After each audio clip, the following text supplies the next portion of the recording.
ആത്മസംസ്കരണത്തിന്റെ റംസാൻ കാലം വന്നണഞ്ഞു. ഇനിയുള്ള ദിനങ്ങൾ മാനവഹൃദയങ്ങളിൽ ഖുർആൻ പെയ്തിറങ്ങുന്ന മാസം. വ്രതപുണ്യത്തിന്റെ പരിമളവുമായി വിശ്വാസികൾ റംസാൻ നോമ്പിലേക്ക് പ്രവേശിച്ചു. പള്ളികളിൽ പ്രത്യേക നമസ്കാരങ്ങൾക്കും പ്രാർത്ഥനാ സദസ്സുകൾക്കും തുടക്കമായി. വ്രതാനുഷ്ഠാനത്തിലൂടെ ശരീരത്തെയും പ്രാർത്ഥനകളിലൂടെ ആത്മാവിനെയും ശുദ്ധീകരിക്കുന്ന റംസാൻ വ്രതകാലത്തിന് തുടക്കമായി. ലോകമെമ്പാടുമുള്ള വിശ്വാസികൾ ആത്മീയതയുടെ ഈ വസന്തകാലത്തെ ഭക്തിനിർഭരമായ ചടങ്ങുകളോടെയാണ് വരവേൽക്കുന്നത്. ഭൗതിക സുഖങ്ങൾ വെടിഞ്ഞ് സഹനത്തിന്റെ കയ്പുനീർ കുടിച്ച് വിശപ്പിന്റെ വിലയറിയുന്ന ദിനങ്ങളാണ് വ്രതകാലം സമ്മാനിക്കുന്നത്.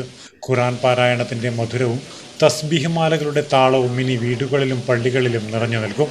വിശ്വാസികൾക്കിടയിൽ സാഹോദര്യത്തിന്റെ പുതിയ പാലങ്ങൾ പണിയപ്പെടുകയും ചെയ്യുന്ന വിശുദ്ധ മാസമാണിത്.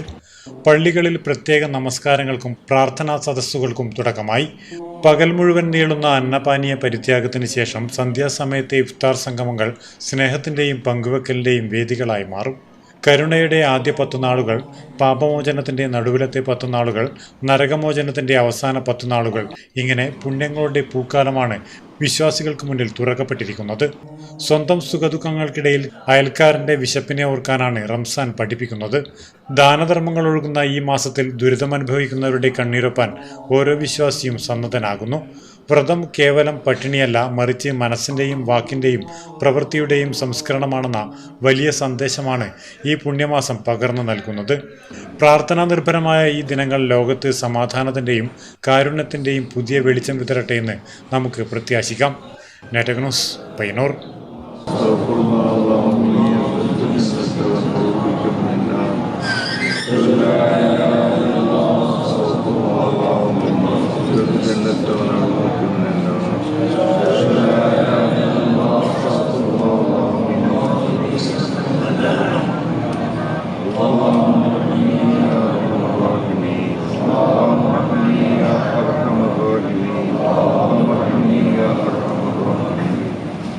അള്ളാഹു നമ്മുടെ ഒരുമിച്ച് എല്ലാം